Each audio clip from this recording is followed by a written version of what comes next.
मी प्रशांत गोराडे, प्रदेश प्रवक्ता, सम्यक विद्यार्थी आंदोलन.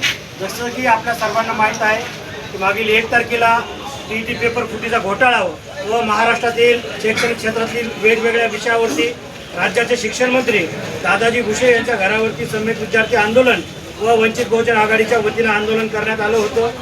शिक्षण मंत्र्यांनी 4 तारखेला सम्यक विद्यार्थी आंदोलनाला वंचित बहुजन आघाडीला भेटीचं निमंत्रण दिलं. 4 तारखेला ते निमंत्रण स्वीकारून आम्ही भेट घेतली, मात्र त्याच्यामध्ये काही तोडगा निघाला नाही. त्यानंतर आम्ही त्यांना 8 दिवसाचा अल्टिमेटम दिला होता की आमच्या मागण्या जर तुम्ही 8 दिवसामध्ये मंजूर केल्या तर ठीक आहे, अन्यथा आम्ही 8 दिवसानंतर पुन्हा तुमच्या घरावरती आंदोलन घेऊन येऊ. मात्र त्या दरम्यानच्या काळामध्ये शिक्षण मंत्र्यांकडून काय त्याच्यावरती काम केलं गेल्याचं आमच्या निदर्शनास आलं नाही. आज आम्ही या मालेगाव शहरामध्ये सम्यक विद्यार्थी आंदोलनाच्या वेगवेगळ्या जिल्ह्यातील पदाधिकारी, कार्यकर्ते व टीईटी परीक्षार्थी विद्यार्थी हे मोठ्या संख्येने मालेगावमध्ये दाखल झाले होते. आज शिक्षण मंत्र्यांनी आंदोलन न करता भेटीचं पुन्हा एकदा निमंत्रण दिलं.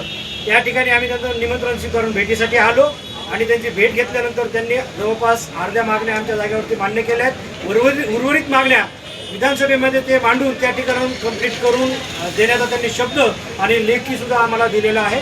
लवकरच सम्यक विद्यार्थी आंदोलन, वंचित बहुजन आघाडी या दोन्हीचेही प्रमुख सध्या ॲडव्होकेट प्रकाश तथा बाळासाहेब आंबेडकर यांच्या अध्यक्षतेखाली व शिक्षण मंत्र्यांच्या प्रमुख उपस्थितीमध्ये मंत्रालयामध्ये बैठक संपन्न होणार आहे आणि या उर्वरित मागण्या या त्या ठिकाणाहून कंप्लीट करून देण्याचा शब्द या राज्याच्या शिक्षण मंत्र्यांनी दिलेला आहे. धन्यवाद.